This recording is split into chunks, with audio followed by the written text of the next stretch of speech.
Hello बच्चों. So after discussing about Maxwell-Boltzmann law of energy distribution, today we will discuss our next topic, and that is continuous distribution of molecular energy. Continuous distribution of molecular energies. ठीक है, इस topic के बारे में हम लोग अभी डिस्कस करते हैं. इसके लिए हम लोगों ने last time number of molecules निकाले थे ith कंपार्टमेंट में, जो कि इक्वल आए थे GI e raise to the power minus alpha e raise to the power minus beta UI, है ना.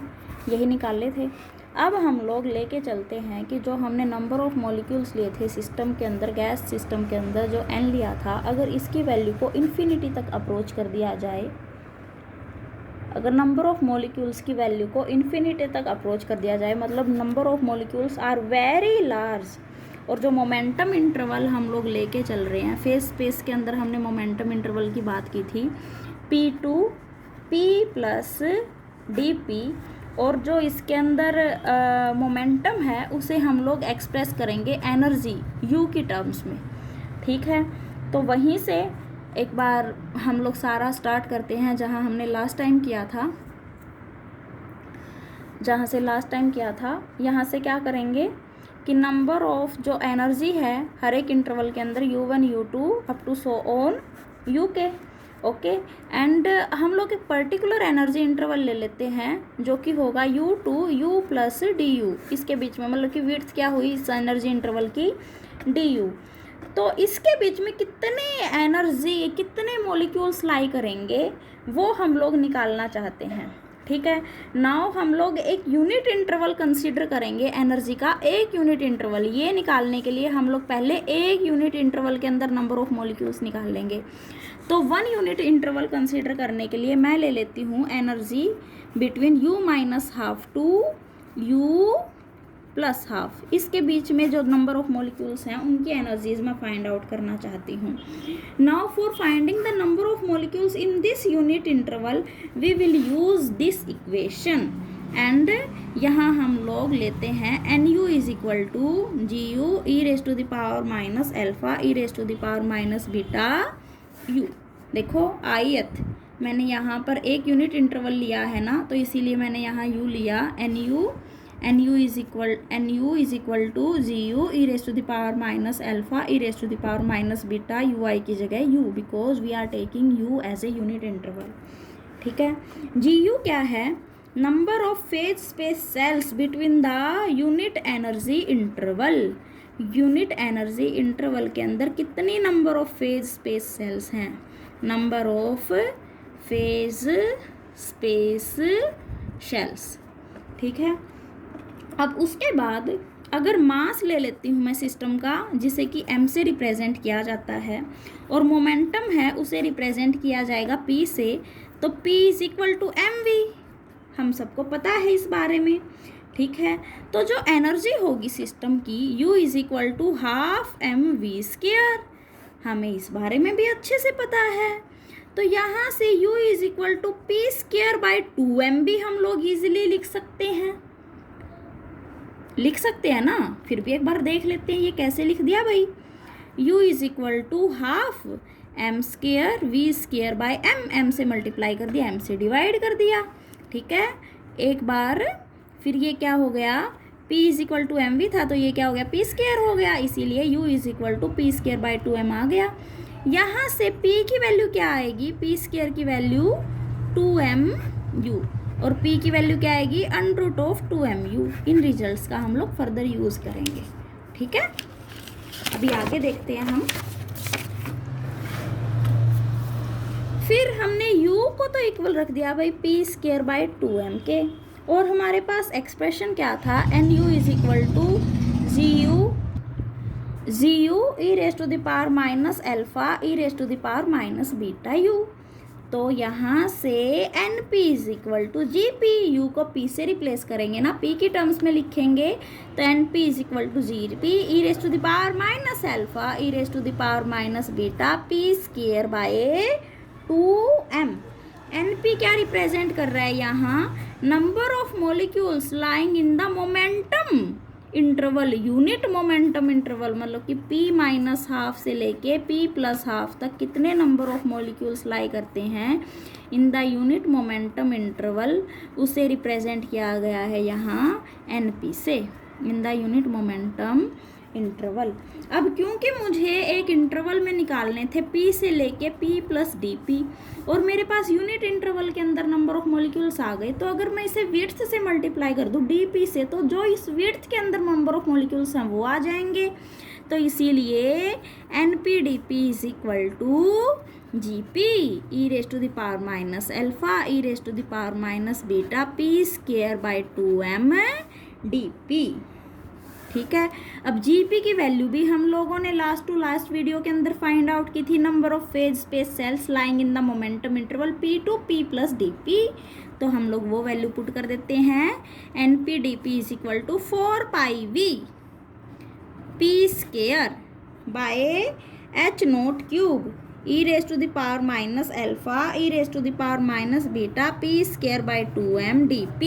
यही वैल्यू थी ना जब हमने जीपी की वैल्यू को फाइंड आउट किया था within the momentum interval p2 p+dp that is equal to 4πv p² h0³ dp, है ना। तो हमने इसे यहाँ रिप्लेस कर दिया इसकी वैल्यू से। ये इक्वेशन है जो ये फर्दर अभी हमारे जो रिलेशन हम लोग फाइंड आउट करेंगे उसके अंदर काम आएगी। अभी हमें क्या काम करना है कि जो हम यहाँ अल्फ़ा और बीटा लिखा है जो ये, इसको फाइंड आउट करना चाहते हैं कि भाई अल्फ़ा और बीटा की वैल्यू क्या होगी।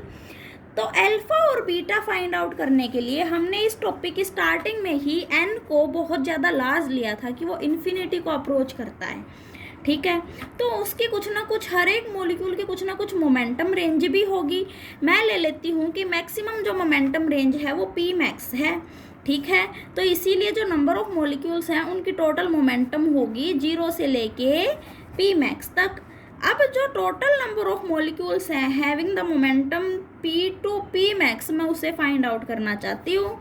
तो 0 से लेके p मैक्स तक मैं कर देती हूँ इसका इंटीग्रेशन, किसका, NP/dP का, जो कि इस मोमेंटम इंटरवल में लाई कर रहे थे। p से लेके p+dp के मोमेंटम इंटरवल में जो मॉलिक्यूल्स थे मैंने उसका कर दिया integration with in the total momentum interval. तो मेरे पास टोटल नंबर ऑफ मॉलिक्यूल्स निकल जाएंगे सिस्टम के कितने हैं, ठीक है। तो अभी p की value max to max infinity को अप्रोच कर सकती है ना, इससे तो ज़्यादा होने से रही। तो इसीलिए n is equal to 0 to infinity NP/dP। अब n की वैल्यू जो यहाँ थी ये NP/dP, मैं वहाँ से एक बार पुट करती हूँ कि n is equal to 4πv p² h0³ e⁻⁴ और integration of p² e⁻⁻β p²/2m dp। ये देखो हमने p वाले टर्म्स को एक साथ ले लिया और जो कांस्टेंट टर्म्स थी उनको सबको बाहर निकाल दिया इंटीग्रेशन के। अब ये देखो ये हमने फोरियर ट्रांसफॉर्मेशन कर ली ना हम लोगों ने। फोरियर ट्रांसफॉर्मेशन में इस रिजल्ट का यूज़ करते हैं हम लोग। ये कैसे होता है अभी देखो, तुम्हें अभी याद आएगा।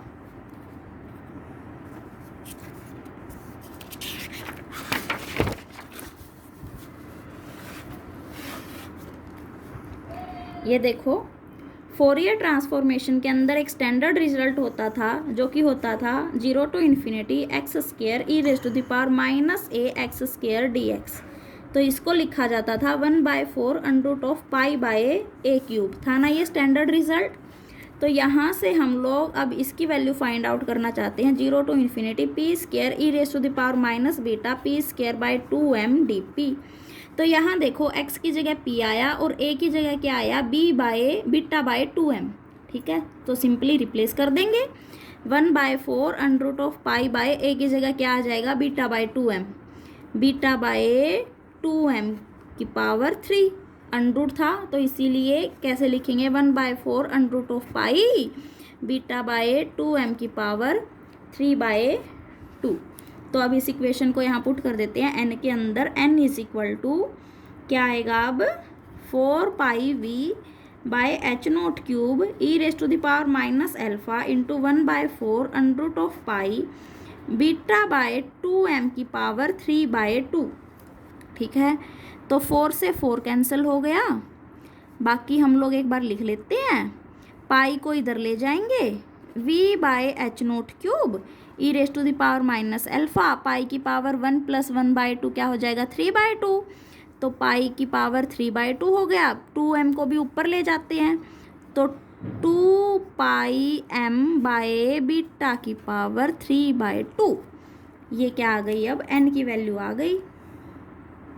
ठीक है, यहाँ से अगर e⁻⁻ अल्फा की वैल्यू फाइंड आउट की जाए तो वो किसके इक्वल आएगी, n/h0³, ये सारा एक्सप्रेशन उधर चला जाएगा, n/h0³ इंटू v β/2πm की पावर 3/2, दैट्स इट। अब ये जो इक्वेशन का रिजल्ट आया है, मैं इसे जो हमने NP/DP में वैल्यू निकाली थी उसके अंदर पुट करती हूँ। तो NP/DP में पुट करने के बाद मेरे पास क्या इक्वेशन आएगी, 4πVp²/h0³, अब यहाँ e⁻⁻ अल्फा की वैल्यू पुट कर रहे हैं, into NH0³ into v β/2πm की पावर 3/2 इंटू e⁻⁻βp²/2m dp, जो कैंसिल आउट हो रही है, उन टर्म्स को कैंसिल करने के बाद v से v कैंसिल हो रहा है, NH0 से NH0³ कैंसिल हो रहा है, तो मेरे पास बचा 4πn β/2πm की पावर 3/2 p² e⁻⁻βp²/2m dp। अब मैं इसे यूनिट एनर्जी इंटरवल की फॉर्म में अगर रिप्रेजेंट करूं तो मैं p² को रिप्लेस कर दूंगी 2mu से। उसे रिप्लेस करने के बाद हम लोग अब बाद में dp की भी वैल्यू फाइंड आउट करनी है, तो डेरिवेटिव करेंगे, 2p dp आ जाएगा 2m du, तो यहाँ से dp की वैल्यू आ जाएगी m/p du। अब p की जगह भी हम लोग u लिखेंगे, तो dp आ गया m/√2mu du। ठीक है, अब यहाँ हम लोग dp की वैल्यू को ईजिली लिख सकते हैं, dp = m/2u की पावर 1/2, ये पावर 1/2 थी, ये पावर हाफ थी, तो हाफ से हाफ कैंसिल हो गई, तो क्या बची, हाफ बची, m/2u की पावर 1/2 इंटू du। देखो हमारे पास p² की वैल्यू भी आ गई, p की वैल्यू हमें पता ही है √2mu, और dp की वैल्यू भी आ गई। बस हम यहाँ पर अब nu du की वैल्यू फाइंड आउट करते हैं इस इक्वेशन में पुट करके इन सब वैल्यूज। ठीक है, तो nu du की वैल्यू फाइंड आउट करने से पहले अगर मैं जो नंबर ऑफ शेल्स थी with in the energy interval u से u + du उनको फाइंड आउट करूँ, तो वो हमने पहले फाइंड आउट भी की हैं, एक बार उनको लिखते हैं, क्योंकि हमें gu du की भी तो वैल्यू लिखनी है ना nu du में। तो gu du = 4πVh0³ into 2mu, because देखो gp dp की वैल्यू क्या थी, 4πVh0³ इंटू p² dp, है ना। तो यहाँ p² की जगह ये आया और dp की जगह अब m/2u की पावर 1/2 du। तो gu du किसके इक्वल आया, 4√2, 2 की पावर 1 है, 2 की पावर हाफ है, तो यहाँ से √2 बच जाएगा, h0³ पाई v m⁻3/2 1 + हाफ = 3/2, u की पावर 1/2, u की पावर क्या आएगी 1/2, बिकॉज ये पावर कंप्लीट है और ये पावर हाफ है, तो क्या बची u की पावर 1/2 du।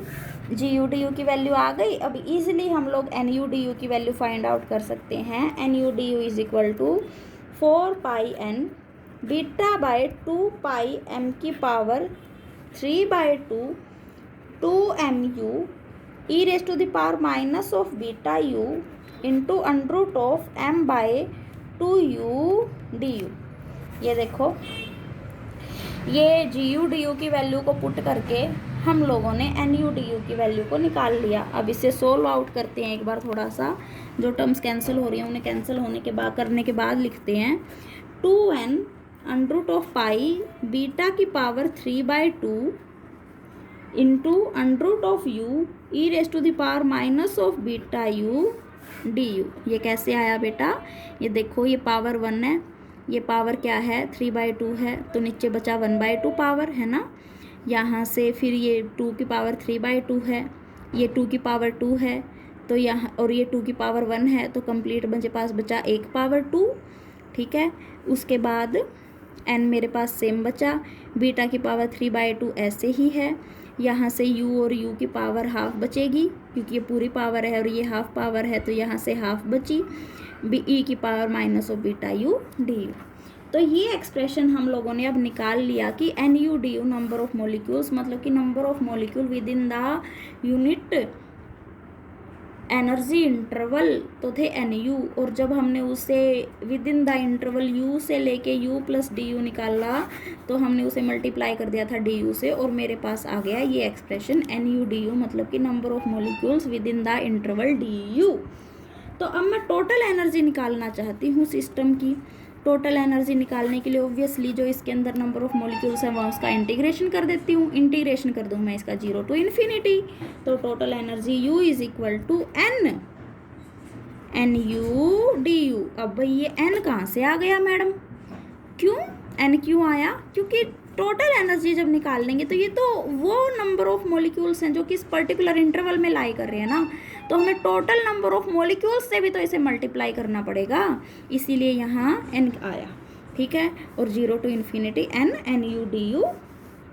तो अब यहाँ पर एन यू डी यू की वैल्यू पुट करेंगे 0 to infinity u 2n by under root of pi beta की power 3/2 under root of u e raised to the power minus of beta u du, then u is equal to 2n under root of pi beta की power 3/2 0 to infinity u की power 3/2 e raised to the power minus of beta u du। Again this is the standard integral we have used in Fourier series, तो यहाँ पर फिर से इसका use करेंगे। Standard integral कैसे है ये, 0 to इन्फिनिटी x की power 3/2 e raise to the power minus of a x d x, है ना। ये इक्वल होता था 3/4 a square under root of pi by a. अगर किसी बच्चे को फोरियर सीरीज़ के इस रिजल्ट में प्रॉब्लम है तो बुक उठा के फिर देखना पहले लास्ट सेमेस्टर की, और फिर भी अगर प्रॉब्लम आती है तो हम लोग दोबारा से इसके बारे में डिस्कस कर लेंगे, कोई प्रॉब्लम नहीं है। ठीक है, then u is equal to 2n under root of pi beta की पावर 3/2 3/4 बीटा का square under root of pi by beta, because यहाँ a की जगह मेरे पास क्या है, बीटा है। ठीक है, ये एक्सप्रेशन यहाँ तक तो ठीक है। अब u की वैल्यू क्या आ गई फिर यहाँ से 3/2 n 1 बीटा, तो अब beta is equal to half के, beta is equal to 1/kT हम लोगों ने पहले पढ़ा है।